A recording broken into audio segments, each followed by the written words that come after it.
வணக்கம் நண்பர்களே. 414வது குறள நாம இப்போ கேள்விங்கிற அதிகாரத்துல பார்த்தோம்.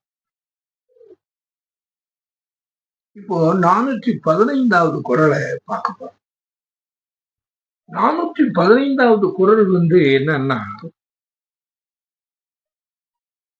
இழுக்கல் உடையுளி ஊற்றுக்கோல் அற்றே, அதை போல அற்றே அற்றே ஒழுக்கம் உடையார் வாய்ச்சொல். சொல்றாரு,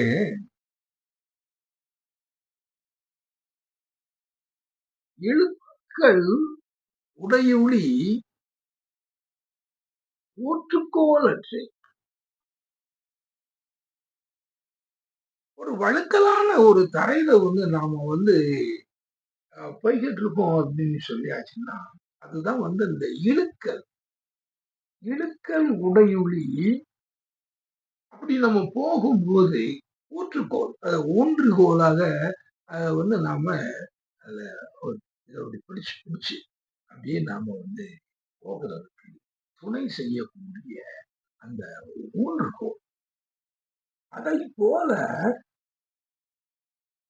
இப்ப இதுக்கு இந்த வழுக்கு நிலத்துல போகிறதுக்கு நமக்கு உதவி செய்யக்கூடிய அந்த ஊன்றுகோல் போல என்ன இருக்குமானா, அற்றே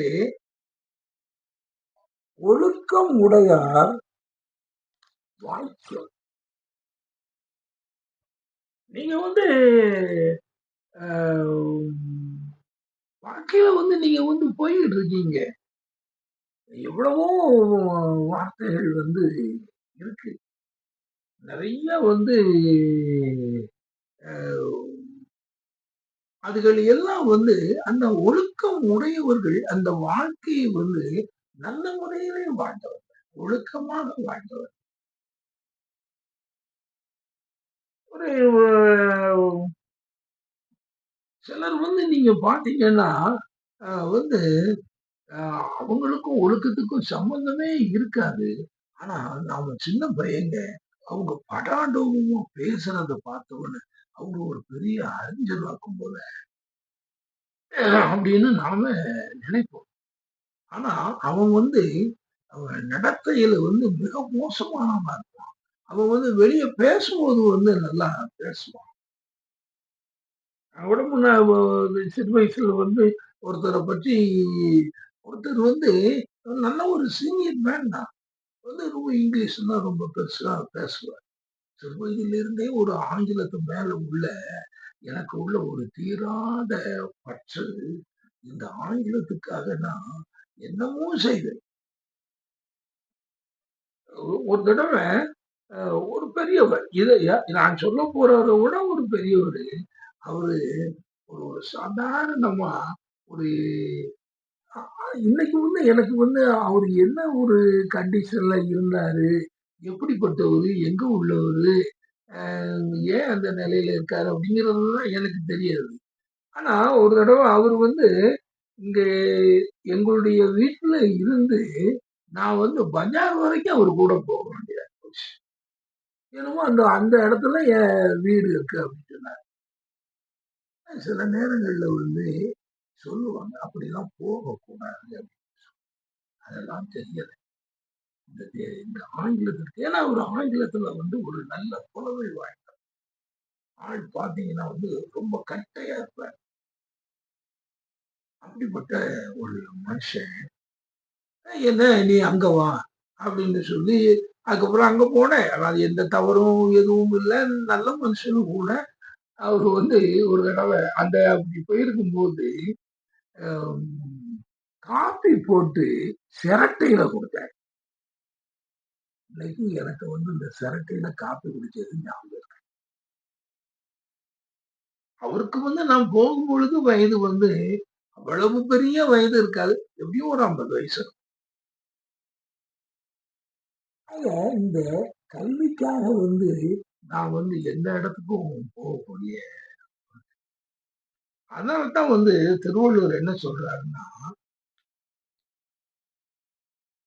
இழுக்கம் உடையுளி ஊற்றுக்கோல் அற்றே அதை போல ஒழுக்கம் உடையார் வாய்ச்சொல்.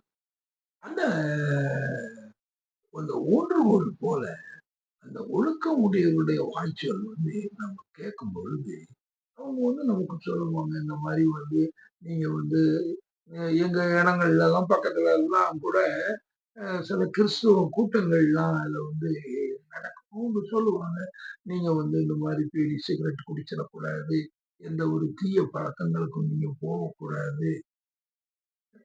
இதுகள் எல்லாம் தான் நம்மளை காப்பாற்றிக்கணும்.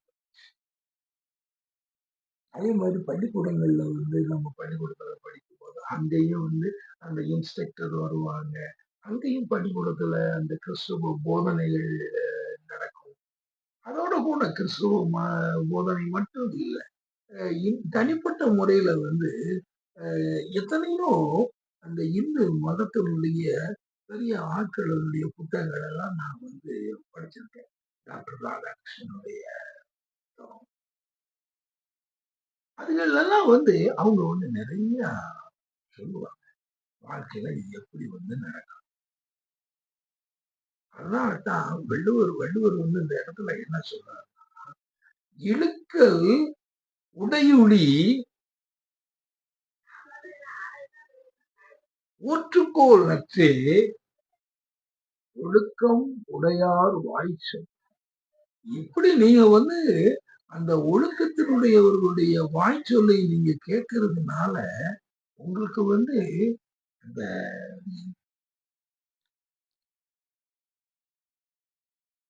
அந்த ஊற்றுக்கோள் எப்படி